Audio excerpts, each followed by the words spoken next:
Hello, it's ShadeX, and welcome to the Animated Dudes Podcast. Now let's get animated. Now that's energy.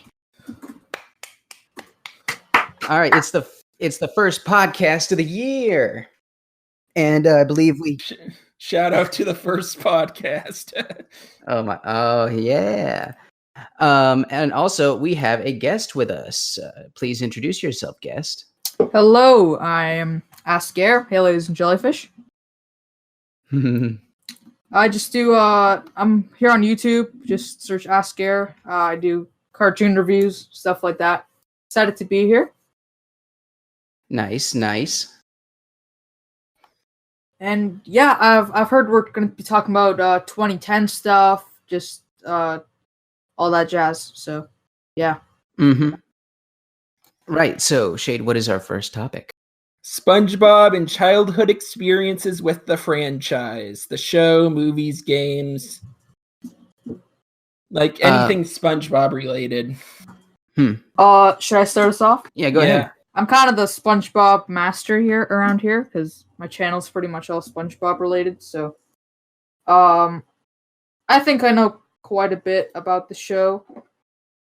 The 2010s wasn't the best year for this show. I guess it kind of took a downfall, but it did come back up after the second movie. Most people think of that to be the point where it just kind of jumped back. What do you guys think? Still one of those people that goes back to the first 3 seasons. Yeah. Same. Yeah, but stuff like the third movie, it's gonna be it's a new hope for the show, I guess. I've seen those trailers. It looks promising, though I'm still wary of what Camp Coral is. I saw a tweet by one of the boarders saying that the head director, I think, has already left production to go do other stuff. Yeah. So which is very weird. So what do you guys think of the trailer? Do you guys think it's promising or what? I might see it, yeah. It like an origin story for how SpongeBob met Gary and stuff like that. Yeah. That'd be really cool. Yeah, it looks promising. Like, I like how the CGI is still like in the style of the show. Mm-hmm. And like how they're not replacing the regular cast with celebrity voices for the sake of celebrity names. I hate that so much. Oh yeah, Scoob. I mean, they're getting Keanu Reeves, but that's just the SpongeBob tradition at this point, you know? Yeah, they got to get a big celebrity in the movie. And cast them in like a very, very odd role. Yeah. Oh yeah, wasn't Antonio Banderas in Sponge Out of Water? Yeah. Yeah, I reviewed that movie. I think Sponge Out of Water is a great movie. Hopefully the fourth one is better. Right. So, what was the thing? Camp Coral. I'd like to talk a bit more about that. So, this isn't like a lot of people when they saw this trailer, they thought, "Oh, it isn't a series; it's just this." But I think the series is still going to be made and run. But I'm not sure if it's going to have the same style as this movie. Mm-hmm. More affordable TV CG. Yeah, which scares me. Yeah, the CG thing, I think it might work more. There's less 2D movies coming out these days. Well, yeah, that makes sense in the theater, but isn't Camp Coral supposed to be a series? I don't know. Well, we don't know the Camp Coral is CG yet. They never said anything like that. No, they did. They did? Oh, well then, I guess so. Like TV CG, I'm still scared of because, like, I know like Pixar, Disney, all those big names, they can do some really cool stuff when they have a huge budget on the silver screen, but still on a TV budget, CG still kind of looks like crap. Oh yeah, the Nickelodeon DreamWorks cartoons, the CG was not good in those. I mean, it wasn't terrible, but yeah, when you compare it to their movie counterparts, you can tell there was a downgrade. Which I'm not sure if well, I guess I could. That's a fair comparison since weren't they still made in-house and just licensed and distributed by Nickelodeon? I don't know. I don't think so. Maybe. I think Nickelodeon made those. Possibly. All right. Going back to SpongeBob, we have seen some very weird bootlegs as of recent and a good while ago. Yeah, Like it was interesting. You guys showed me this video that we're going to be talking about. SpongeBob in Tehran. It takes place in Iran. Yeah. And it's about like SpongeBob. It's like a bootleg. They made it in Iran, obviously, and it's really funny. And these YouTubers made a video about it, and you said we'll talk about it. And I thought it was really interesting because, yeah. Let's just introduce it first, and then I'll talk about that. Right. For those not in the know, Salty DK Dan had just released a video the day of recording called SpongeBob in Tehran, which is a bootleg, non-official cartoon made for and by what was it? Is it just Turanian? I'm not sure. Just Iran. Just Iran? Yeah. I have weird. And it turns out, Air, you did most of the subtitles for this video, didn't you? Yeah, that's the interesting thing. You guys didn't know that I did this before you sent me it, right? Yeah, no, that was a very big surprise to us. Yeah, so, the video that these YouTubers, you guys talking about, they reacted to the clip that was uploaded by this YouTuber called Extra Absorbent. He also did the SpongeBob collab for, I think, Help Wanted or Bang Geeks. Yeah, I was part of that. Yeah, really awesome dude. He's just awesome. And he uploaded the full Persian movie on his channel. So, not a lot of people know this. I'm actually Persian. I was born in Iran, but I moved to Canada when I was 5. So I know how to speak Farsi. So I actually subtitled that video. And it was really funny because the movie is just complete nonsense. It's really stupid. Like, the plot is just completely stupid, and it doesn't really have an ending. But I thought it was really funny, so I did it. And and yeah, now it's a big deal apparently. So it's kind of interesting. Right. And when you were translating it, did you take any creative liberties and try and like make a narrative, or was it everything there just a direct translation? Oh yeah, totally. Like there's a lot of expressions that they use, like Persian expressions that aren't really in English. So, like, some sentences, like, I had to say, like, Persian dish in parentheses, because, like, not everyone knows, like, Persian food, or, like, some things they say in it that I didn't really know how to translate that, so sometimes I left it blank, sometimes I tried to do something, but, yeah, it was a lot of fun. Right, and, like, when I was watching that, there was, like, a lot of scenes where SpongeBob, Patrick, and Scuba were just eating food, and that made no sense even in its original language. It's really funny. Yeah, no, in the original language, it's just a joke. They're like, we're on a mission to find this guy whose picture they have or something. And then the whole plot is just, the joke is that all they do is just go to restaurants and eat food and eat ice cream and eat like different stuff. So yeah. So that was funny. It was very random when I saw it. It was really funny. The animation's the best part. It looks like it was edited on like a 1994 toaster.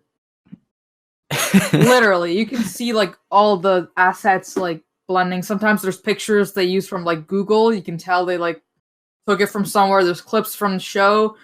In the video you guys sent, it was kind of funny. They there was a scene where there was like an Adobe Premiere Media offline thing. That was awesome. Yes. I noticed that one. I know that image. I know that image very well. It's awesome.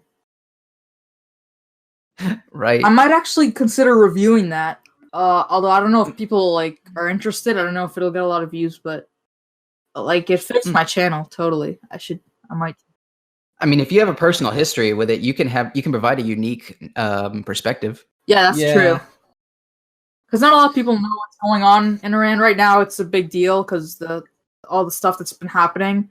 By the way, I'm not like part of like the Iranian government. The government and the people are completely different. I don't mean to make this like a political thing, but like World War III is not going to happen because Iran's army sucks. Just wanted to throw that out there. All right. Anyway, what am I saying? Let's move on. Right. Shade? All right. Like the third thing on the list. Okay. Missing Link winning Golden Globes, beating Disney. Disney had The Lion King. They had Frozen 2. And The Missing Link by Laika, that won, despite like it's Laika's an underrated studio. Like they make good films. Like they make stop motion films. Like I can totally see that. I haven't seen I've seen up to Paranorman. I've seen Coraline and Kubo. Paranorm.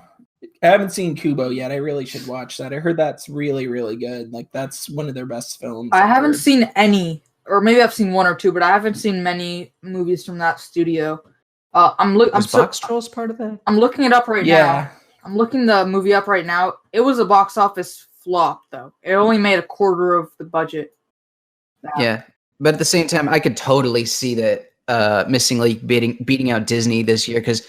Yeah, honestly, I honestly thought I was kind of hoping, and I thought that Toy Story 4 was going to win, and it's probably going to win the Oscar. Let's be honest, the Oscars are a lot less sympathetic than the Golden Globes. By the way, Ricky Gervais, best host ever. Let's just be honest here. But yeah, I can see why this won. I can appreciate it. It's kind of like Anomalisa, although I haven't seen that myself. Yeah, like as far as Disney goes, their quality has been great, but at the same time, the writing is just been so bland this year or last year, I should say. Yeah. It was not like I don't remember a single scene from any other. Like everybody famously did not like the Lion King remake, and and I believe at one point didn't Disney just like cave in, say, "Oh yeah, this is animated." When it was convenient to them. Yeah. At first people thought everyone said it was a live action remake, and then they were like, no, it's animated. And it won like all the animated awards. Yeah, and it's the highest grossing animated film. Yeah. Actually not anymore. Frozen 2 beat it, I believe. There's an article saying I'm gonna look at this. Yeah. And that's super scummy because like they advertised it as a live action film. And as soon as it started to benefit them to call it an animated film, they switched sides very quickly. Mm-hmm.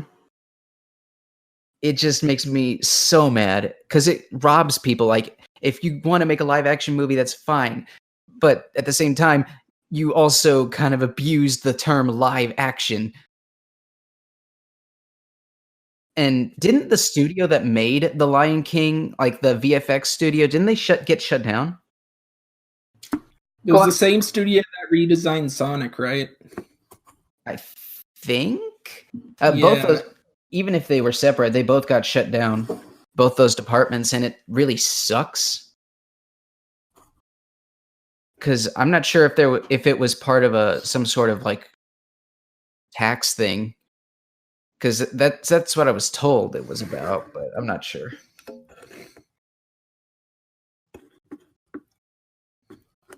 What I want to bring up is that Disney owns like most of the highest grossing movies.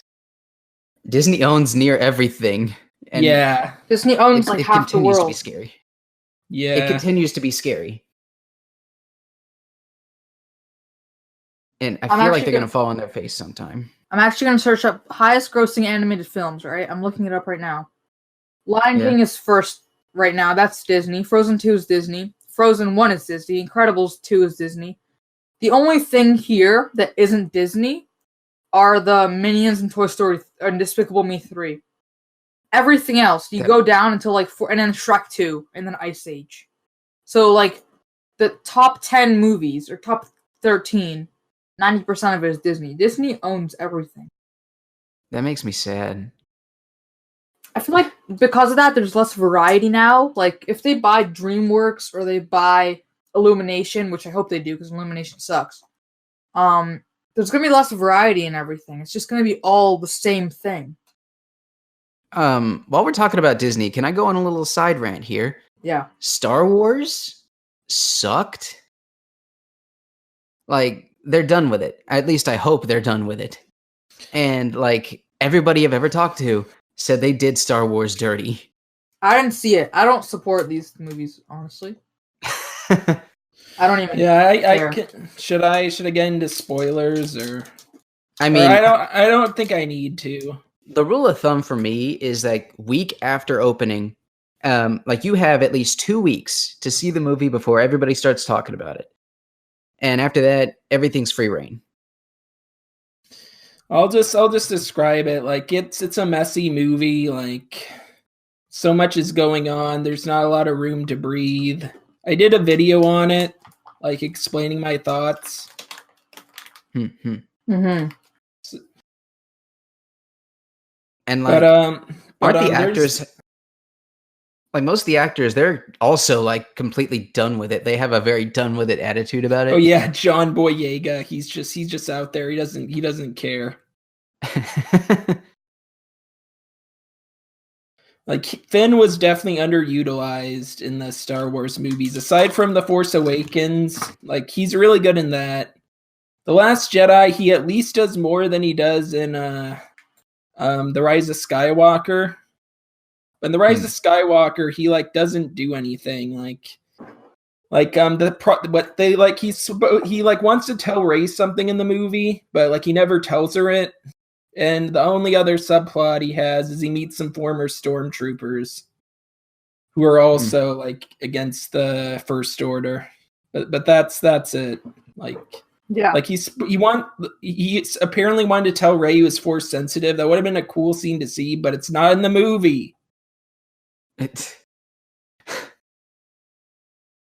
just like a whole mess of what they're trying to do. And I think there was a guy I saw on YouTube that completely predicted this. Well, semi-predicted it.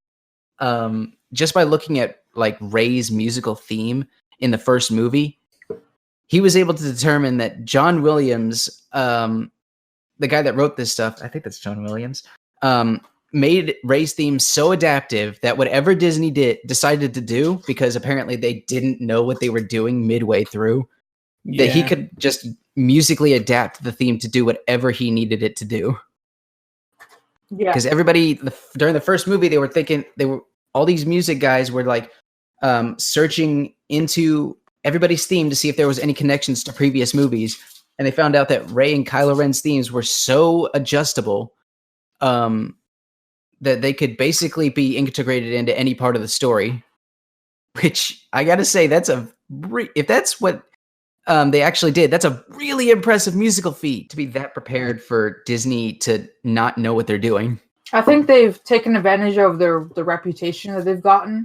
With like the Pixar movies. They kind of built up a reputation, which I completely understand. I love Pixar movies, like from Toy Story, Finding Nemo, whatever. And now they've kind of just stuck with a formula. There's this video, I don't know if you guys have seen it, it's by Nerdstalgic. He says the problem with Disney in one word. It's just a great video. He really dives into that. Speaking of which, Disney Plus. Do any of you have Disney Plus? Yeah, I have it. Right.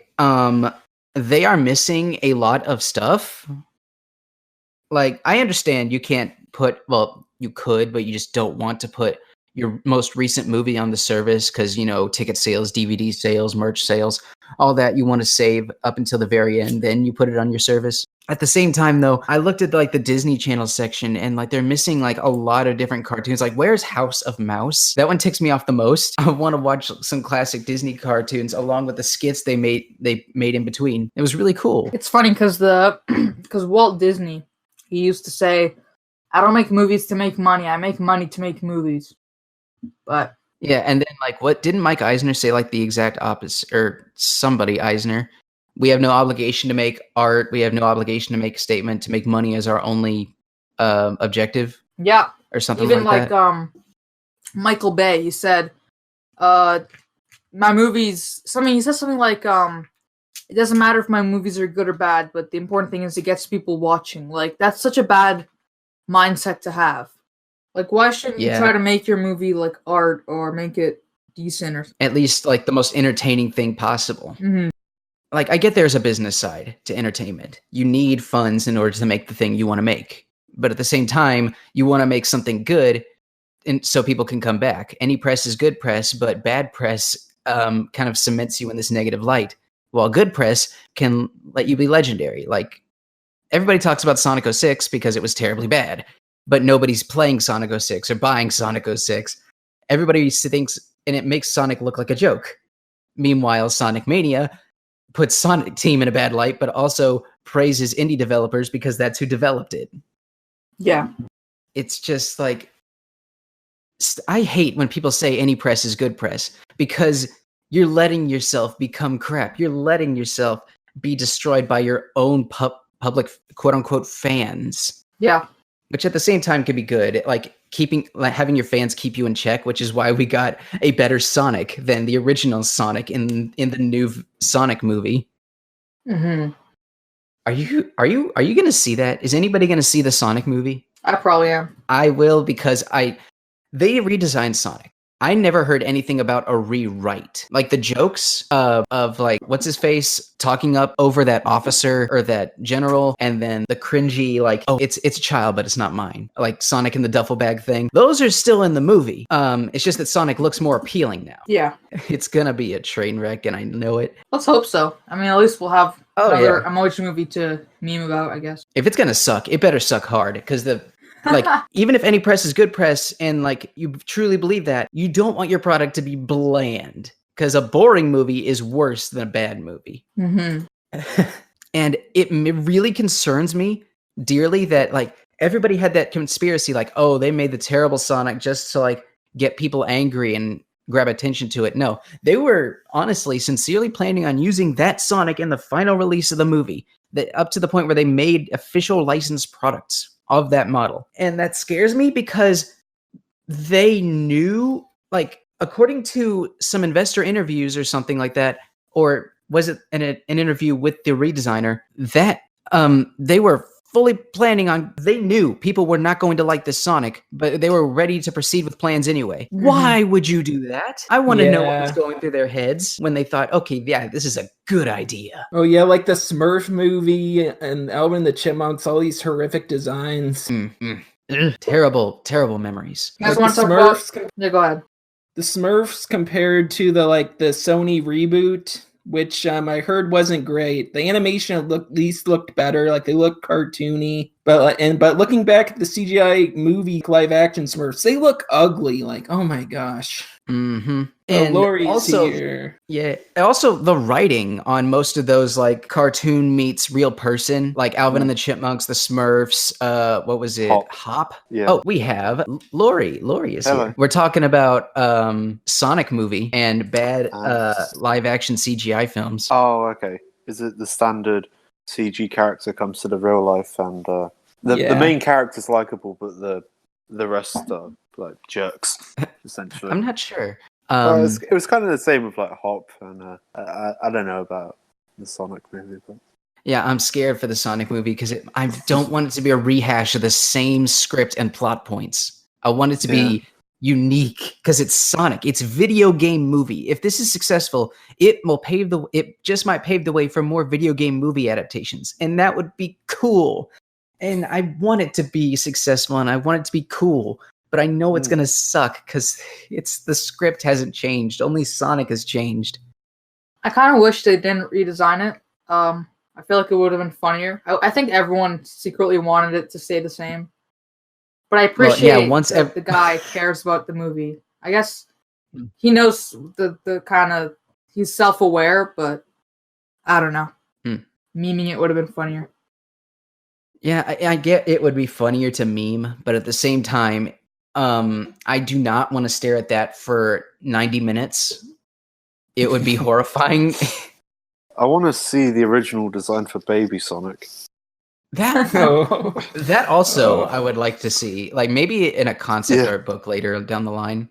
That or a plush of that. Yes. Actually, I wonder if they got so far into production where they actually made plushes of the original Sonic design. I don't know. They made what looked like little Happy Meal toys of the original Sonic design. That's the scale that I think that would want to be it. I don't know if it's fan made or not, but there's a mask out there, like a big latex Sonic mask of sorts. Oh no, that mask of the original design. Also, like, I saw Hyper Potions, those guys that made music for Sonic Mania, at least in part. Apparently, one of their songs was used as trailer music for the Japanese trailer to Sonic movie. Oh, Cool. Which That's I cool. thought was really cool, and they thought was really cool. So nice. However, it's no Gangster's Paradise. Oh, man, that was such a jarring choice. Oh, ShadeX. Oh, Shade, why would you post that picture?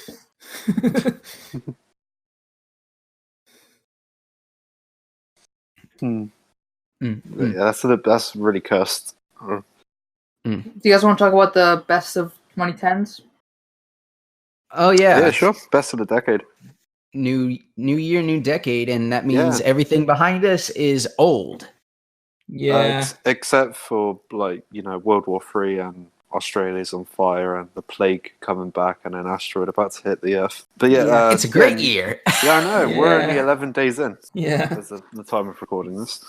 It's a speed run of the year. Let's see how long we can last. Speed run of the decade. All of the crap happening within the first month. It can only get better from here, I hope. But yeah, best of the decade. So how do you want to do this? Well, favorite media? Like we can start with like movies. What movies came out this decade? Inception. Oh Avatar. yeah. Oh, Avatar. One of my favorite movies of all time, by the way. I keep forgetting some of the movies that come out like about 10 years ago. Yeah. And it's like, whoa, that came out this decade. Spider-Verse came out. Yeah. It's one of my that was favorite really films. good. I rewatch Spider-Verse very often. It's not like I don't rewatch a lot of movies. But like Pixar, Spider-Verse, those are some of the ones I come back to a lot just because I feel like it and it's amazing and I love it. Oh, and Avatar, the James Cameron movie, came out December 18th, 2009. So damn it. I did hear news that they're making a sequel for 2021. Is that right? Yeah. Yeah. And To what? To Avatar? Yeah, there's going to be 5 movies now. Yeah. 5 movies? Apparently Vin Diesel is attached to them, or at least a couple of them, because I really like a video that Jax Films made. He said, "Can you name a single character from Avatar?" Jake Sully, that's the main character. Seriously, how do you know this? Shay, chill out. I watched it. When was the last time you saw Avatar? 2009, maybe 2010, because my cousins rented it, or maybe they own it on DVD. Okay, Why Grandpa. do you have an extensive memory of a movie you saw 10 plus years ago? Okay, boomer. I also had an Avatar shirt. Like, Why? Did it come free with the DVD or something? No, I actually got it from Walmart or something. Bloody hell. I don't have it anymore, or maybe it doesn't fit me anymore. I'm pretty sure because it's an Oh my old. gosh. That's funny. Okay, but I found the video. There's Vin Diesel and James Cameron. There's gonna be a baby Avatar now. Lovely. like the Baby pacifier. What's wrong with the baby? Pacifier 2. Yeah, Avatar. Oh wait, Disney owns Avatar and the pacifier. Disney doesn't own I'm Avatar. gonna Does it? grow up. Yeah, Fox. It's on Disney Plus. Oh, you're right. Oh no. Uh-huh. That means Avatar 2 and beyond are Disney funded. Oh, because I'm just Avatar's a Fox movie, and then Disney bought Fox. Oh, okay, I get it. I'm just thinking, is Titanic a Fox film? I don't remember. Because I'm wondering if Disney owns that or not. So, well, if that's the case, you could have an MCU kind of thing with Titanic and Avatar. Yeah, speaking of Disney, like buying Fox, like apparently now this headline's misleading. Like they're not like putting like movies in the Disney vault necessarily. Like you can still buy them. Okay. You can still watch them on streaming, but like theaters like Alamo Drafthouse or like theaters that do special screenings, they can't like play Fox movies because Disney owns them. They can't rescreen them. Like that's strange. So what are your sorry, go on. everyone give like your top 5 favorite 2010s animated and then live action movies. All right, I'm Or gonna like look top at 3. 20 animated. Like off the top of my head, of course, Spider-Verse and Gravity Falls. Love that. Are we doing movies and TV? It's up to you. Do you want to do animated movies first, and then I guess we can. Well, of course, Spider-Verse, and then Toy Story 4. That was really like I had to watch it a few times to come around. Right. Oh, yeah. Was it really good? Yeah. I never saw it. I reviewed it. Yeah. Did you? Okay. No, I better go. Right. Like at first, like Forky very much annoyed me, and then like I was focusing on Woody's intentions, and then like wow, everybody. And then I went back and saw Toy Story 1, and like wow, Woody is a jerk. Yeah, I actually saw all 3 Toy Stories. The first 3. Toy Story 4 is not on Disney Plus. I watched them all a few weeks ago on Disney Plus, and yeah. That was, I realized the original intention was to make Woody a jerk because he is the antagonist. Say, like the whole Black Friday thing. You know they rewrote the script, right? He was originally more of a jerk. So it was a jerk to Slinky and Buzz and everyone. Mm-hmm. Actually, I think I'm looking. Yeah, go ahead. I'm looking through the movies of the 2010s animated. So okay, what I'm looking. I'm like, there's a long list. Oh, Incredibles too. I was quite happy with that. I got a headache during the hypnotism scene, and it really concerned me that like, oh gosh, I hope there are no epileptic people in the audience today. No, that was the point of the movie, is trying to hypnotize you. Hypnotize you into thinking it was Oscar worthy. They were trying to hypnotize you to watch more Disney stuff. Well, it is a Disney film, so of course it's going to get an Oscar or Oscar nominated because you know what Disney's like with Oscars. Did they end up putting out any epilepsy warnings for the rest of the screenings after that initial opening weekend? I don't think so. That's terrible. I left it a while to go see it in the cinema, and I never got any warning from it. That and like Wreck-It, like was Wreck-It Ralph a 2010s movie? Yeah, 2012. Yes. Wreck-It Ralph, the first one, was pretty good. Is one of my favorites. Yeah, Wreck-It Ralph 2 though, that was it was not good, at least in my eyes. I had high expectations for that movie. And like, oh wow, you're using the internet. Let's see if you could do it better than in the Emoji Movie. And it was just kind of the same thing as the Emoji Movie. Yeah. The princess bit was cool though. That was a neat touch. Oh, in the Emoji Movie? Oh, it's not in the Emoji Movie. Oh no, wait, hang on, not that princess. There was a princess bit in both movies. Oh, that bit, that reveal in the Emoji Movie. Oh, spoilers, by the way. I really it made you think. It made you really empowered at the end, you know? Even a emo emoji could be the hero at the end. All right, I got my top 5. I don't know if there's necessarily an order, but okay, shoot.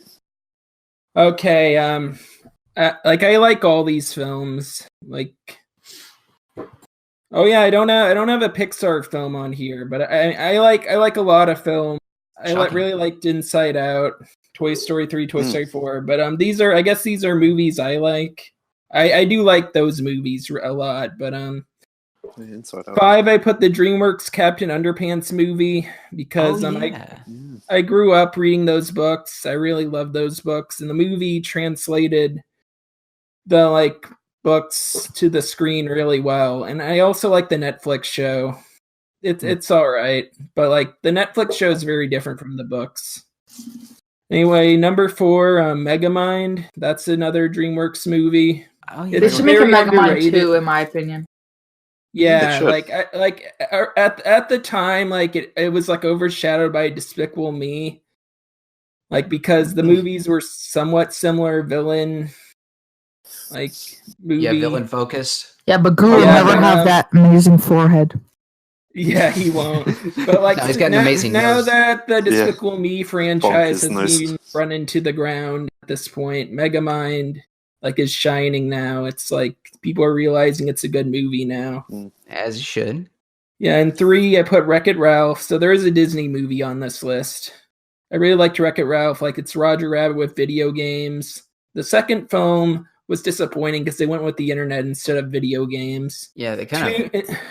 And 2 and 1 are both films by Phil Lord and Chris Miller. The Lego Movie and Spider-Man Into the Spider-Verse. Like those two like writers, they're really good at writing animated films and TV shows with Clone High. Yeah, I was like, did anybody here before seeing the Lego Movie, did they expect anything great before they went to see it? No. Everyone had low expectations. Which I think helped the movie's success being a genuinely good movie, but at the same time, it's a really good movie, and I like Legos. I think that's a really great strategy to make the premise really controversial. People are like, "Oh, this is another Lego movie," or sorry, emoji movie, and then you just make a great movie, and then everyone remembers how good it is because Well, what you want to do is start with something that nobody has any expectations for in the beginning. It's a product movie. Exactly. Because I remember when that came out, especially my dad, he read about it and was like, Lego Movie? Oh, God, they make movies out of everything. This is going to be like shit. And then we watched it. It turns out it was actually really charming and amazing. What were his comments afterward? Yeah. He was like, oh, okay, I retract my statement. That was actually really good. Yeah, I heard the second one wasn't bad, but like people didn't watch it probably because of the Lego Ninjago movie wasn't good, so that probably turned people off. When did the second one come out? I don't remember. Which one? 2018, 20. Has it come out? 2019. It came out last year. Did it? Yeah. Oh, I didn't even. Oh no. I never really heard much like high praise about Lego Movie the second part. I heard it was good, but not memorable like the first one. Oh, I will say though, Lego Batman was really great. Lego Batman. I saw that, and that was a very again, wasn't having any big expectations on a spin-off, but again, it was a pretty good movie. Yeah, Lego Batman movie was really good. And there's some new news about Lego films. Apparently Warner Brothers has just given up on Lego, so now Universal is going to do the Lego movies. I don't know how I feel about that. I don't know. Wait. Have you found even more news? Okay. Warner Brothers brought it back. Doesn't Universal own Illumination? I don't remember. Maybe. Well, either way, like they're probably gonna make it separate, I assume. Maybe because like it's gonna use I hope they use the same animation style as the previous movies, or it looks like stop motion. I imagine they will. Universal does own Illumination, but I'm pretty sure they'll keep it. Like Dreamworks is its own thing, Illumination's its own thing, so they'll probably be like a Lego Studios or something with with Universal. Speaking of Illumination, real quick, I want to talk about like how quiet Illumination has been about the Mario movie, and it's starting to make me worry. Well, I think Illumination's one of the worst animation studios. I really can't stand them, but I was actually I was a little bit excited because I was like, oh, a Mario movie, that sounds okay. I don't know how you can make a movie about Mario, but why not? If it's why bad, don't they make it animated? Really Is it live action? Yeah, I think it's animated. Oh, can you imagine if it's live action like the old TV show? And the movie Super Mario Brothers. Right, the Super Mario Brothers movie that was holy crap. I got that for my birthday. I think it was my 12th birthday, and that was a cinematic I remember being masterpiece. very terrified. I was very terrified. You're the luckiest kid I've ever known. That's cinematic masterpiece. What, the Bob Arm with the Reeboks? Your eyes got blessed. The best film cinematic history. Yeah, you got this. I gotta post the poster. It's so funny. This ain't no game. How could you go wrong? Dennis Hopper's in it. I think Yoshi was in it. Yeah, Yoshi's an actual dinosaur. Yeah, I don't know how they actually got Yoshi, but maybe and it was Toad's a guitar player. He's just a guitar player hippie, and then he looks nothing like Toad. He turns to like an ugly Goomba or whatever. Goombas are very strange. Oh god, the Goombas look really, really weird in the movie. Like, and there's like tiny those heads. tiny heads. Weird. And I'm hoping that they have Charles Martinet performing Mario because it's going to be really weird to see Mario and another voice come out, or and also Mario talking for long periods of time.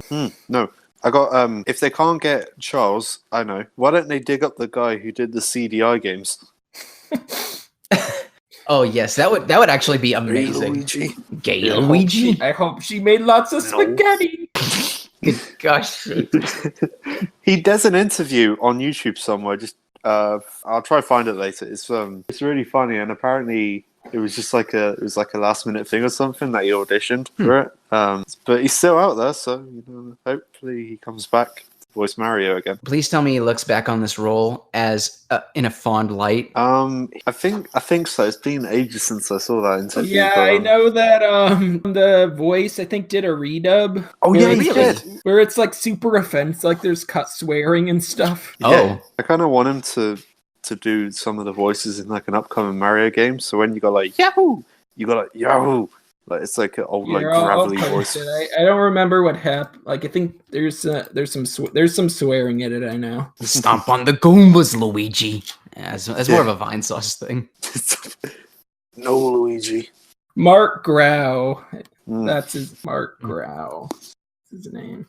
Yeah. So Nintendo has been ever since the Mario Brothers movie. They've been famously like really, really strict about their IPs. I'm hoping they are keeping a close eye on Illumination just to make sure they don't mess up anything. Oh, I think they are. There was going to be a Legend of Zelda film made by the people who made that like 2007 TMNT film and the people who made that Robo Boy film, because that was supposed to come out like 2011. Or I'm probably wrong on that, but I think it might have just been like a pitch demo or like a pitch film. It was a pitch thing to Nintendo, but their company went bankrupt or something.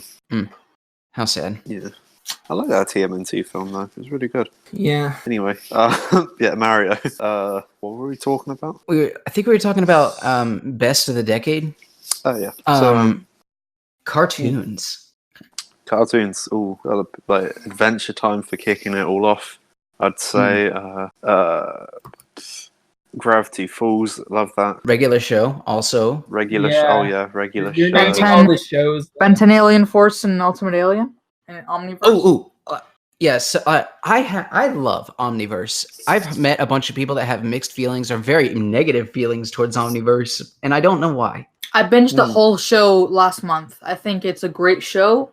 It's a very fan servicey show. It does a lot. It says a lot about Ben 10 lore and stuff like. It really caps off the show. I think if it didn't exist, Ben 10 would be a lot worse. There was this guy or this YouTube channel called The Ink Tank that did a full recap of the entire chronological history, and I've been subscribed to them for so long. I'm actually working on a video that's pretty similar to that, but it's just a shorter. I'm gonna be like a really short and quick video. It's gonna be 15 minutes. That's actually the next video I'm working on. I'm editing it right now, and nice.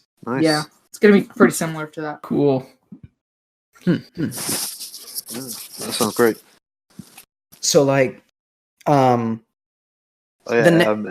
any Nickelodeon stuff?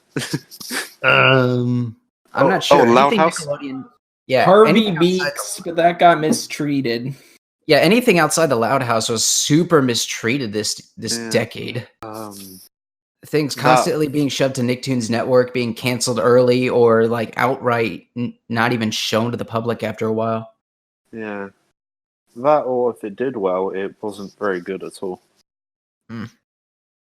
Not the best year for Nickelodeon in general, but like TV stations all over are just kind of like slowly but surely dying as streaming takes over. Yeah, like I know Nickelodeon is moving a lot of shows to Netflix, like Glitch Tex apparently is going there, which is disappointing, but I mean at the same time it's convenient to watch and it might get a larger audience with those on Netflix. Oh, I just realized, because we're talking about Nickelodeon, going back a little bit to movies, what about Rocco and Invader Zim? Oh, Into the Flames and Static and Hey Arnold. I love the Invader Zim. It made me feel like an old like a goth again going through MySpace. The Jungle movie was also pretty good. The Hey Arnold, it's pretty underrated, I think. Oh yeah. Same with the first Hey Arnold movie. Yeah, like a diehard Hey Arnold fan, they'd love this. Yeah. Yeah, I really like Hey Arnold. The Rocco's Modern Life one was really good as well. Yeah, although I think it was kind of blown out of the water with the next, like, Invader Zim into the Florpus. Oh Holy god, yeah, crap. that was. They turned it up to 11.5 with that one, and I loved every second of it. I watched it twice, one day after the other, and it never lost any of its energy. Yeah. Yeah, I need to rewatch that again. And like some of the opening jokes, like, "My name is Dib Membrane. I'm 12 years old." It was the best thing ever. And also, they kind of revised some jokes, because I remember one episode where Dib got superpowers from these flying shoes, and they were like, "Dib, whatever your last name is." That's right. I guess they forgot that his last name was Membrane.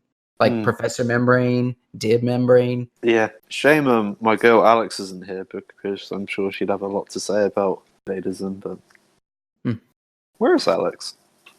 She might pop in later. I think she's still like on her way back home. Okay. Yeah, I plan on doing a video with her about Enter the Purpose, like a review. I wrote part of a script, but I got lazy. I procrastinated, but I should really get that video done soon. Maybe that could be my next video, since I'm nearly done with my current one, which is going to be on Spider-Man Unlimited, and it'll be out probably long after this podcast has been uploaded. Oh, could you make a joke about it being called Spider-Man Unlimited, but it's only 13 episodes? I wish Spectacular Spider-Man got more episodes.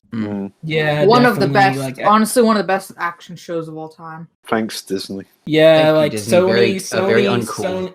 Sony owned the TV rights, but they lost it when Disney bought Marvel. Yeah, another thing to blame Disney for. Yeah. But hold on, guys. At least we got alternate Spider-Man from this. Oh no. Marvel's Spider-Man. Honestly, Ultimate Spider-Man is so annoying. It's so cliche. I just don't like it at all. It's not special. But don't you like the fourth wall breaks and what else was in that? Exactly. All I remember was the fourth wall breaks and them not being very funny. The only notable thing about it was that Donald Glover voiced Miles Morales in his first appearance. This was his first animated appearance in something, and it was pretty cool. But obviously Donald Glover is just, I guess, is expensive to keep around as a voice actor.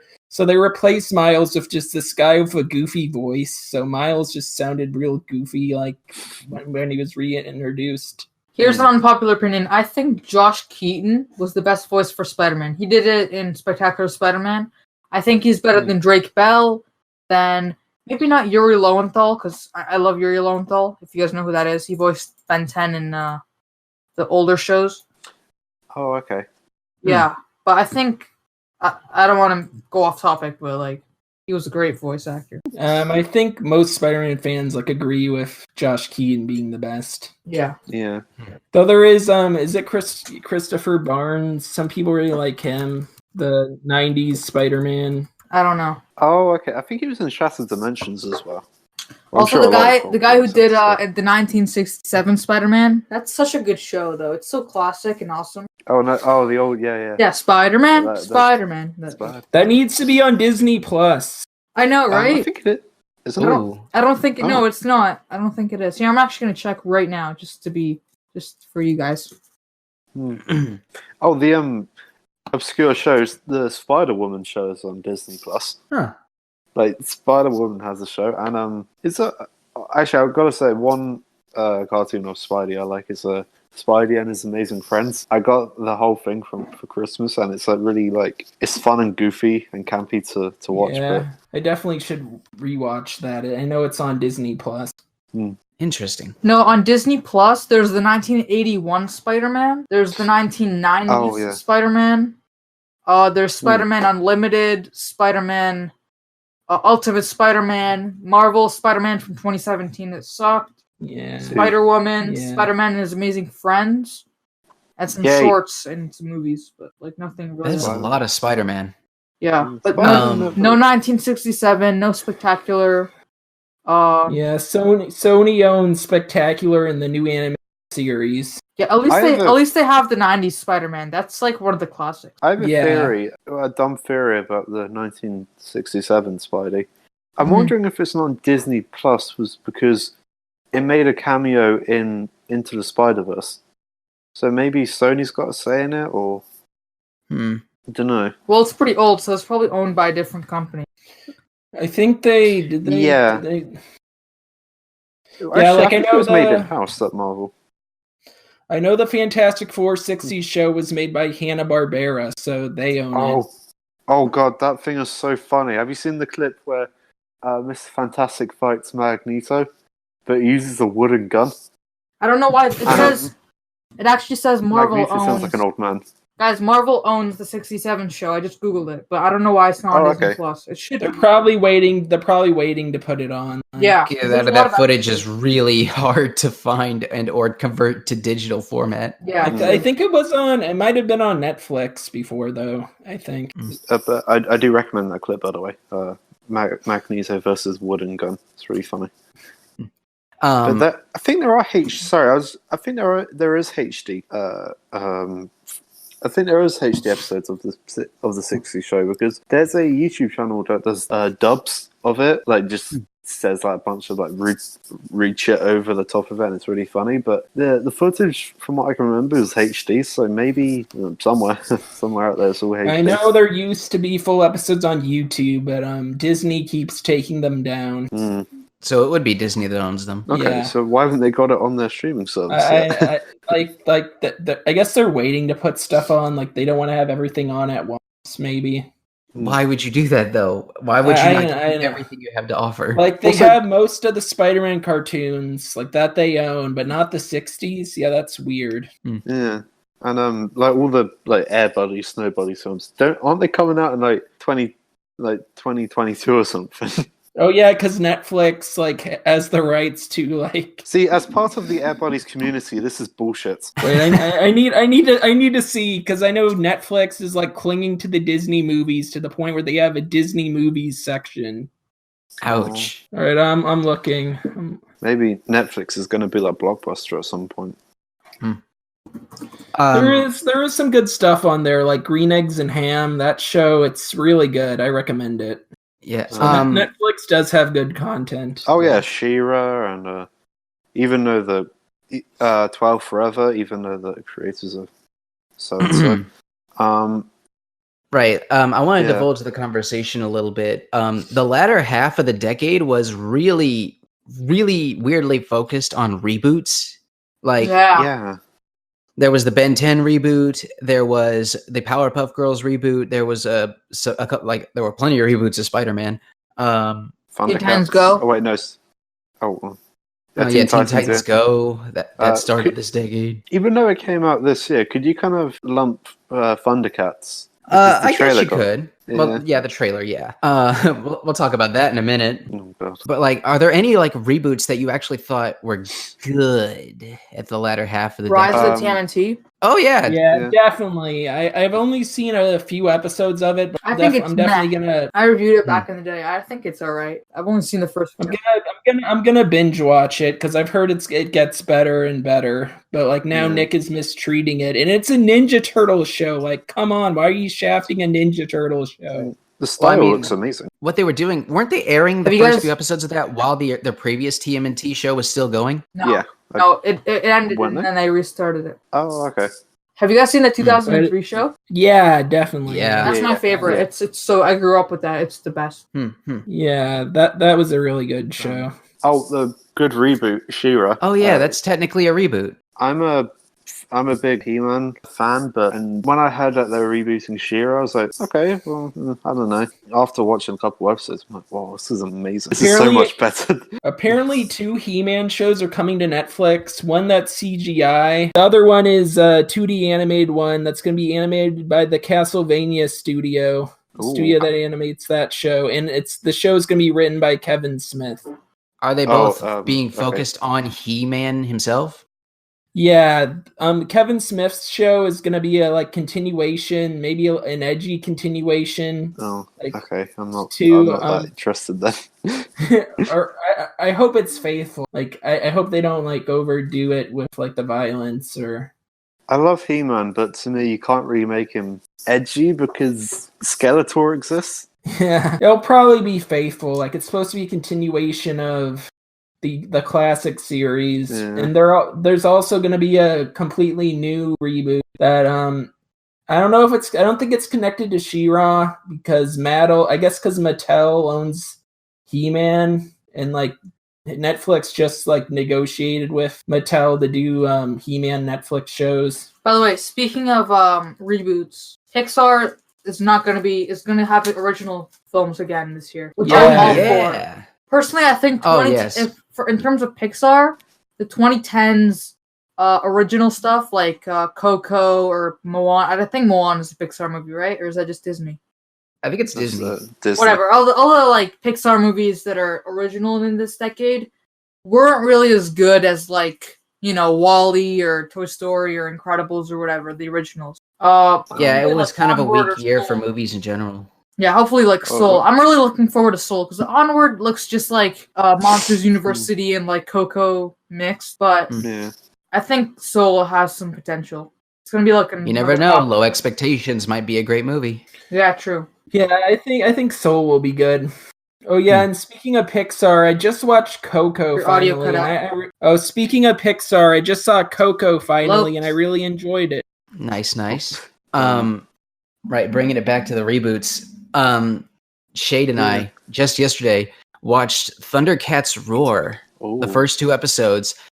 I wanted to vomit. I haven't seen it yet. Is it really that bad? Well, I mean, it's not really the writing. It's more of the animation itself. It's so choppy and non-fluent, and like they have no concept of the word wait. Right. Oh, okay. So it seems quite floaty then. Sort of like nothing, like none of the swings, none of the impacts, none of the explosions feel like they're earned, and a lot of them, like you know what key poses and in-betweens are, right? Like the basics of animation. Almost everything they do is just key poses. There's no in-between frames, and I get that can convey a lot of action, but when it's done all over the place, it looks like it's just an animatic playing really, really fast, and it comes off as jarring and crappy, and it made my eyeballs hurt. Sure. And that's not to say anything about the writing. It feels like early 2010s internet memes trying to come to life. Emphasis on trying. I know it's. I know you shouldn't just judge a show by this, but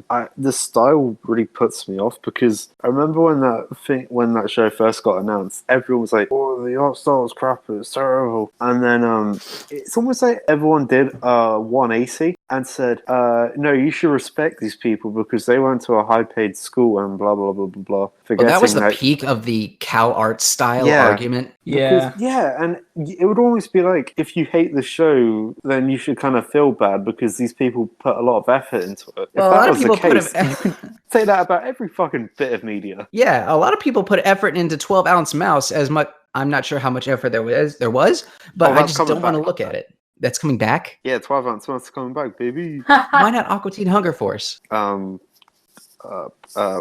we see 12-ounce mouse is coming back. But yeah, effort does not mean a good product. Like you have to put effort in the right places. For example, the writing and the animation, some of the most important things in a cartoon. Writing makes a show, and animation makes it appealing to look at. If you only have half of these things, it's not going to last as long as somebody with both of those things. Yeah, I mean, a show with a kind of bad animation can work, but usually it's just for comedy sake. Yeah, and I'm not sure, like Thundercats Roar did not convey to me what they want to do with their series. Is it comedy focused? Okay, the jokes didn't really land for me. Do they want it to be a little action focused? Because that's what they said during the announcement trailer. That action sucked. It didn't feel choreographed very well. And the art style doesn't help that I can't really take any of it seriously. If you want me to expect this non-fluent show that just does not understand the concept of a style sheet or or a reference guide or a reference sheet, like none of these things, they all look like they're amorphous blobs that are attempting to keep a shape. Hello.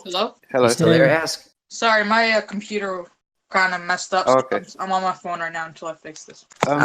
You can actually have a show that has kind of like a relaxed model sheet, like A.K Air, for example. Yeah. I mean, that show's Though, great, but it that was made more up of a for it in comedy. its writing. Yeah, it was a comedy, but when you see like errors in Steven Universe, for example, where in one episode Connie is tiny and in the next she's like huge, like a 20-year-old, that kind of takes you out the illusion, because it's like, okay, what is Steven Universe then? Is it supposed to be a comedy, or is it supposed to take it seriously with comedy bits in it? I had an internal theory. Like, Ian Jones Cordy saw what happened with Steven Universe, and at first it was a comedy show. Okay, yeah, it was kind of right for it to go off model every now and then. Yeah. But as it got more and more serious, you don't really get that privilege of a relaxed tone anymore. The animation kind of needs to reflect what's happening. Stiff tension. And if the scene doesn't match the tone, then it kind of jars it, makes your brain go, oh, that's jarring, and it takes you out of the experience. OKKO was a comedy from the start, and every single promotional video or test video was a completely different art style. So everybody was like, okay, don't expect anything too serious from this. And even when it did get a little serious, that's when the art style kind of stuck to one style for the entire episode at least. Yeah. And even if it did go off model, you could still excuse it because it's still primarily comedy. Yeah, they made sure from the start to let you know, okay, we are not going to take it as seriously here. But Steven Universe, they didn't do that. They completely went all in on the serious storyline, but they did not change their storyboard techniques. Yeah. And even in Steven Universe Future, has anybody seen Future? Not yet. Not yet, no.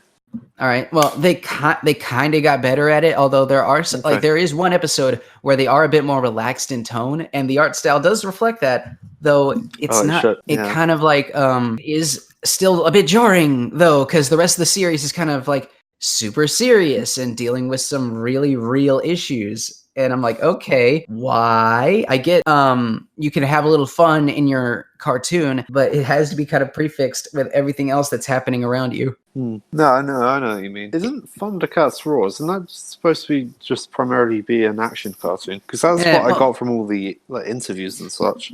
What, Raw or Steven Universe? Sorry, yeah, Thundercats Raw, sorry. Yeah. The creator, according to that one trailer / interview, it's comedy focused and it has action elements. And I did not see the action elements. Ooh, that's where they fucked up. Yeah. So should we go to questions, or? I guess we can. Real quick, I want to say Powerpuff Girls 2016 really sucks. Okay, there we go. Okay, yeah, it's the one reboot we can all agree on, I hope. That is the biggest load of crap. If you ever wanted to reboot a show, just don't look at that as your example to do so. It's like, yeah, we're all about female power, even though we're gonna totally recast every female voice actor. Woo, go us. Yeah. I think it's cancelled now anyway. I hope. Sorry, what are we talking about? I was saying about, Powerpuff Girls. Okay, cool. We're also talking about Thundercats Roar. Nice. Questions? If you want to Dino Roar 57 on the. Those are old. I'm sending an ad. Should you an ad everyone? You can if you want to. Okay. All right. Have any of you guys seen all five Ben 10 shows? I kind of dropped off after Ben 10, the first Ben 10. I watched a bit of Alien 4. I jumped around. I watched some of Ultimate Alien. I watched some Omniverse. You guys should watch Ultimate Alien. You'd love it. Although you have to watch the whole all of it to understand like the aliens and stuff. By the way, the next video I'm uploading, which I'm rendering right now, actually, it's about what every Ben 10 alien does. So if you don't know what like Eagle or like Humongous Sword does or whatever, you can just watch it. This is going to be embarrassing, but I've only seen the first series of Ben 10. No! I mean, you're keeping it pure. I'm disappointed. I'm sorry. All right, we're getting questions. Okay, Geek Tunes. Well, not really a question, more of a statement. Talk about the SpongeBob musical. Yeah, I know Geek Tunes. He draws my stills, and I told him about the podcast, and he was like, talk about the SpongeBob musical, because I saw A.S.K Air tweet on Twitter that, yeah, you're not a fan of the SpongeBob musical, right, Air? Yeah, I'm not. I'm really not. I've seen. It seems jarring to me that you take. Whenever someone doesn't like a show or like the musical on Twitter, people just go, yeah, you just don't like it because it's different. No, I don't like it because it's bad. The songs are terrible. The acting is corny. It doesn't really live up to the show at all. Like, I don't even know who the characters. Like, at least if you're gonna make a musical, make it obvious who like SpongeBob is or Patrick. They don't even look like they're like the Patrick guy has hair. The Squidward, like the SpongeBob guy, I don't know. I feel like they could have done better with it, to be honest. With the costume design, you mean? Yeah, like the costumes are so stupid. Why would wait? Is Squidward wearing pants? I don't know. I haven't seen This is an important question. I need to know. Are you wanting Squidward to walk out half naked? Squidward has pants and he has 4 legs. They either it's like fake legs or someone else is in his pants or something. I don't know. Here, I'm gonna send you a picture. I was gonna make a terrible joke. Oh gosh. Spaghetto asks, who do you think will be the villain in the Spider-Verse sequel? Is it getting a sequel? Yeah. Oh wow. There was teaser stuff on Sony Animation's Twitter account a while back. I was gonna say Mysterio, but you can't do that really. Do you think they haven't gotten? Sorry, go ahead. I'm not sure what the premise might be, or if Miles is going to be going out of his dimension again. Yeah. I actually read the Spider-Verse comics, so like I know the plot, the messy plot of the first event. But I feel like they can easily translate that into a compelling movie with the right writers. So, the Inheritors. The Inheritors. Like the comics about spider essence vampires hunting down all the spider people in various universes, and several characters die in it. Like Spider-Man and his amazing friends, they're dead. An alternate copy.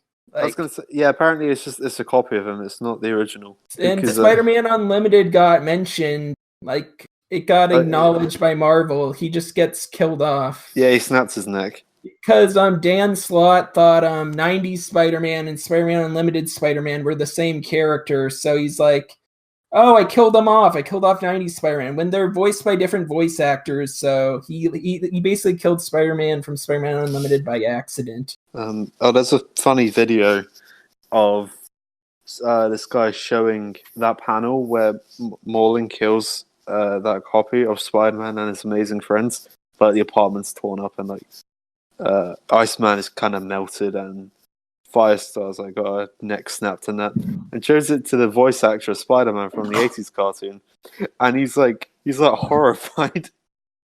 So what? How could they do this to my character? Too soon? I don't know. Rip Stanley. Yeah.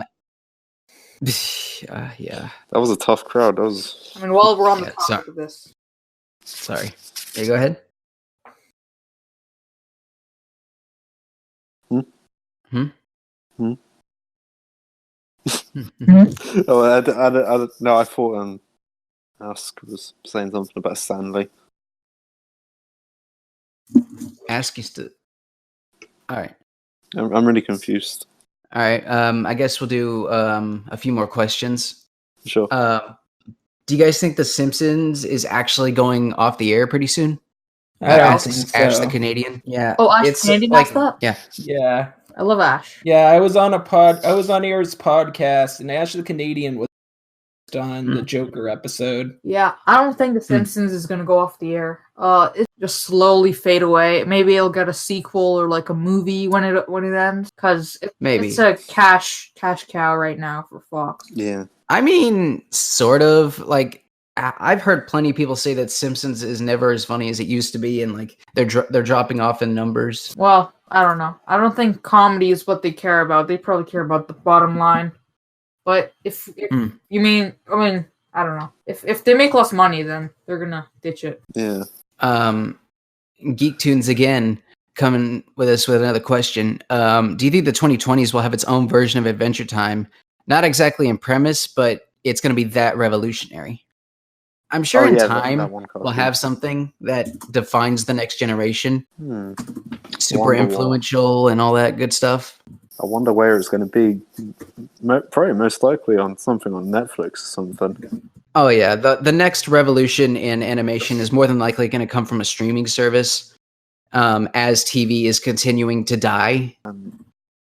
a lot of stations don't know how to adapt. Yeah, and like you see all these like late night talk shows like criticizing the internet. It's because they're scared and they don't know how to adapt their format to a streaming service. It's interesting because all of them are on YouTube. Like they take advantage of the I know. internet, and yet that's not. I mean, they're on television, so they make most of their money off TV. But I don't know. I mean, They have an online presence. I mean, yeah. Aside from a couple, I think the only good talk show host left is Conan, because I'm a really big Conan O'Brien fan, and it's a real shame because pretty much every other monologue he makes fun of. He always says that TV's dying, but I'm like, it's true. So, but he has a podcast, so maybe he can just kind of live off that because he's a millionaire anyway. So yeah. So if he just adapts to a podcast, then that might be a good evolution in a sense. Yeah, that'd be cool. Famous celebrity guests and all that good stuff. Maybe a radio show on satellite radio. I definitely listen to a Conan podcast. He actually does have one. It's called Conan O'Brien Needs a Friend, and that name though. He has a bunch of celebrities on it, but it's really cool because when he has his old celebrity friend on it, they somehow get in touch with NBC, or they might have already done it, I don't know. And they get a HD clip of Late Night with Conan or the Tonight Show when they were on it. That's cool. Can we just cut to a video of John Oliver doing Take the L? And Trevor Noah flossing from YouTube Rewind. Oh, ouch! Should we talk about no? Or does anybody here press for time? No. All right. Can we real quick talk about YouTube Rewind 2019? Sure. What a crapshoot that was, and not just that. It's just a big old. No one really expected them to make another one after last year. I expected them to make it mostly because of their shareholders. But holy crap, Watch Mojo did a better job, and plenty of people did a better job. They were doing their whole YouTube Rewind of the decade sort of thing, starting with 2000 and going all the way back to 2004. Those were awesome. Some people made movies, some people made YouTube stuff, some people made animated stuff. It's awesome. I love those. It's a lot better than what YouTube did. YouTube themselves did. And their snarky remark at the beginning, let's see what you liked because you're so much better at doing this than we are. Okay, boomer, what did you think was going to happen when you don't listen to your core audience and also technically employees? You pay these people to make content for you. Also, while we're on the talk of YouTube, do you want to talk about Coppa, since that got implemented yesterday? Oh yeah, I got DM'd by a YouTuber I know about Coppa before it happened. I got a DM about it. Yeah. And I was super afraid about it. I thought it was the end of the world. But then I posted about it in a YouTube Discord. No one was talking about it. But then YouTube implemented it, and now everyone knows about it. It was implemented really early. It wasn't officially implemented, but you could set your content as for kids and not for kids. But now Coppa is all the people who said it was made for kids, now you can see on their channels it's completely different. It takes away I would be fine with doing it, but it completely ruins what YouTube's about. They take away comments, they take away the cards, they take away watch later. They take away all the good stuff, what makes YouTube. Yeah. I feel that's just kind of unfair. And plus, I believe they're using bots to determine all this stuff, because I've seen some really big slip-ups of things that are allowed on the YouTube Kids app now. Yeah, they admitted it. People keep showing on Twitter. AKA the same stuff they use to determine fair use. So not very good. And and I not 24 hours in, I saw somebody confirming that they had posted, or somebody had posted cropped cartoon NSFW, and it was on the YouTube Kids app. No comments were disabled and all that. Try YouTube Kids and all that. I want a kid to see that, and then their parents complain to YouTube, because that'll be the best thing ever.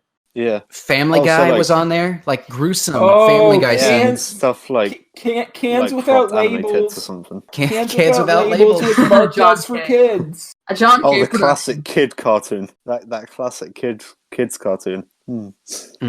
And it's just really, I am hoping when this does inevitably blow up in YouTube's face, because like they tried really hard to pin this on the creators, like, oh, it's their fault, they make the content. Well, guess what? It's your bot that's incorrectly marking the content. All this blame is going to come back onto YouTube regardless. Yeah, and the FTC didn't even want like all of this stuff. Like they even recommended like a mixed audience, I think, feature.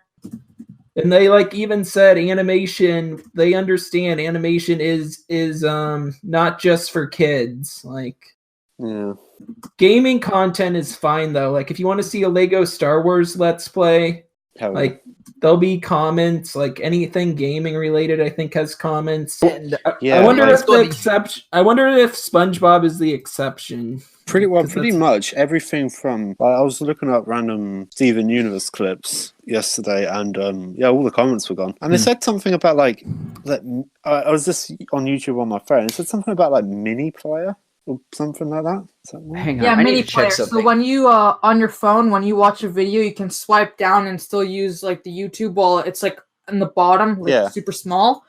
You can't do Yeah. that anymore. I don't know why that's a thing. Probably has a reason behind it, but I don't really understand why. That's so confusing.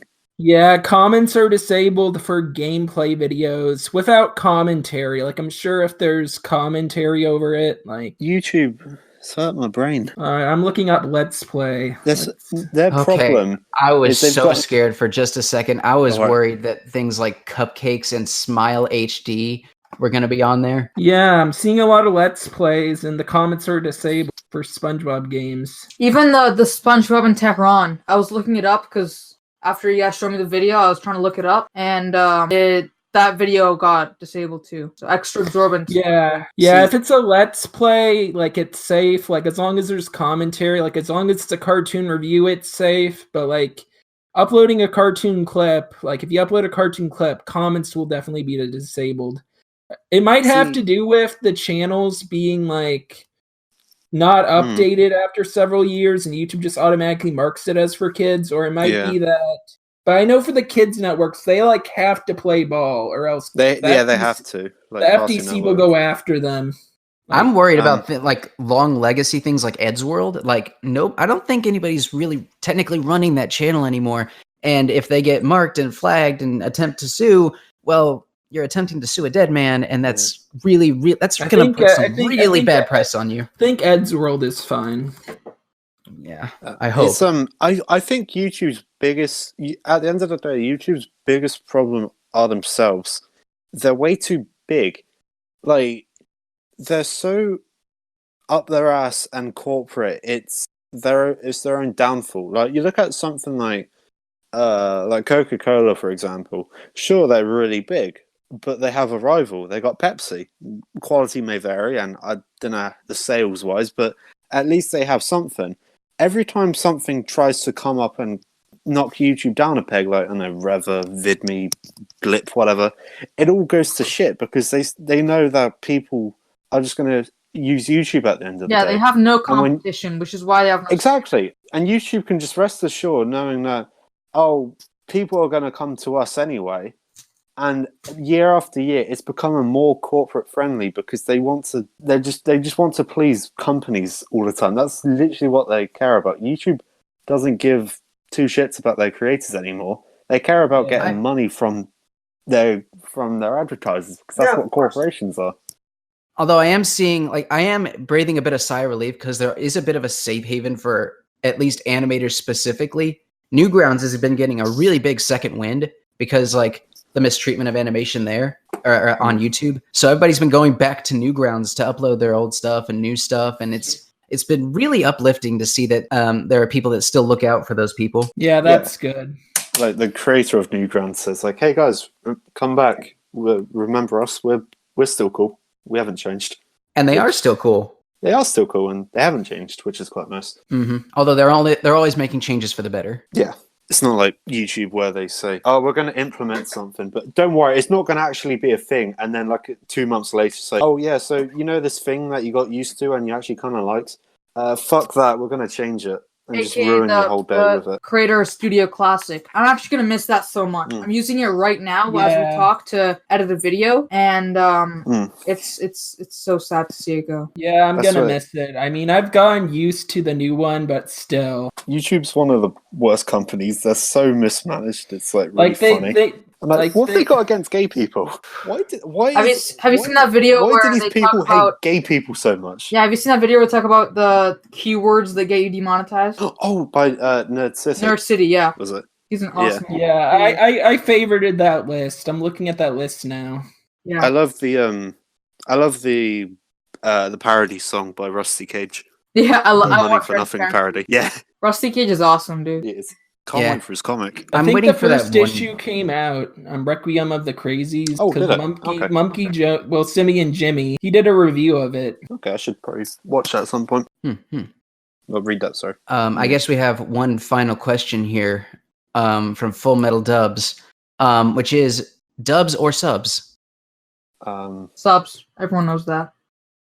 No, I like dubs because I don't want to have to read all the time when I'm watching a cartoon. I'd rather appreciate the animation. Well, it depends on if the dub is good or not. Most dubs are real low quality, no budget. Yeah, that makes sense. Well, like the one exception to the rule would probably be Panty and Stocking. Like, the banter there is much more fun to listen to than it is to read.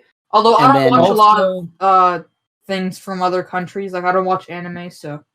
Also, some dubs can just be really funny. Yeah, like the horrid mistranslations and attempting to cover up for dead noise or like jokes that don't translate well. It's amazing how they try and rewrite it, and sometimes it comes off hilarious. The other times it comes off awkward, but at the same time, that awkwardness can be funny.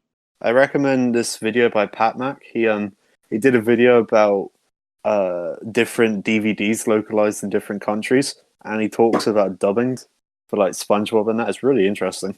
But in different countries and that, how they changed the intro and that kind of stuff. But yeah, in general, I'm a pretty fast reader when it comes to that kind of stuff. So yeah, I would prefer subs over dubs in the majority cases. I'm just lazy. Yeah, I think life's too short for us to be caring about fragile things like this. Yeah, you can enjoy like the movie whether you watch it with subtitles or dubs. Like yes, as long as the writing doesn't alter the meaning.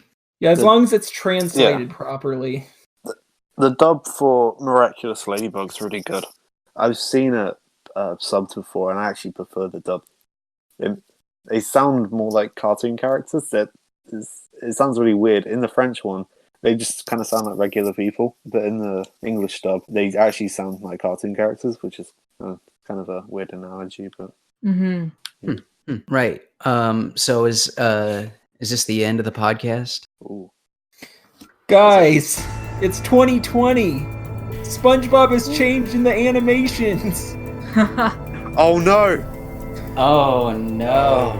Oh god! It finally happened. I warned them. Wait! Oh no! Wait, never mind. There was a fake tweet going around where Nickelodeon played the gag. I got so baited on New Year's Day. Everyone on Twitter was making fun of me for that. It's just, come on, man. They were passing around this one tweet where somebody photoshopped that exact same image onto a TV and they posted it on Twitter. It's like, guys, I'm freaking out. I thought they followed through on the joke. Yeah. I mean, if Squidward's suicide, well, they got rid of it. But if that became canon for like a short amount of time, I'm sure maybe some animator will sneak in a humanized SpongeBob that's animated. I wonder those guys who originally reacted to that. Were they just like pissing around, or were they actually like genuine with their reaction? They were clickbait YouTubers. They were the guys that attempted to fake their own deaths for YouTube views. Oh, was it really? Oh, it was those guys? Yep. Oh, I think or fake their illnesses or whatever. I think The Right Opinion made a documentary on them. The only good part of their video, the SpongeBob 2020, is the intro. The rest of it is I don't know what happens in it. Like I didn't watch the rest of it, but I was my friend said the rest of the video sucks. Oh guys, he actually looks like this. Sponge Boy. SpongeBob. Wait, SpongeBob was originally called SpongeBob. Yeah. SpongeBob Boy. Oh my god, it's coming full circle. The world Right. is gonna end. The world's not gonna end because they changed SpongeBob in the animations. Oh, that would be funny if that's actually how the world ends. Like, everybody gets just so enraged that somebody just sets off a nuclear power plant to go critical. What the fuck?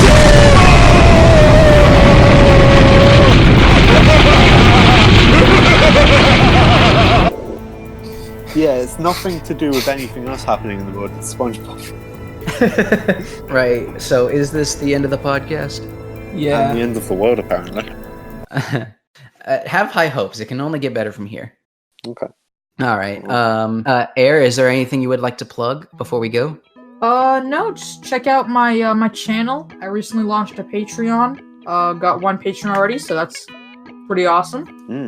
Nice. Yeah, Twitter, Discord, that's it. Cool. All right. As always, Shade will put those in the description. Thank you very much. It's nice having you on. Yeah, All thank right, you. Thanks for having me. This was awesome. Yeah. Yeah, no worries. I'll check out your content, especially the Ben 10 stuff. Yeah, thank you. All right. Goodbye, everybody. Thank you. Bye. Ciao. Bye.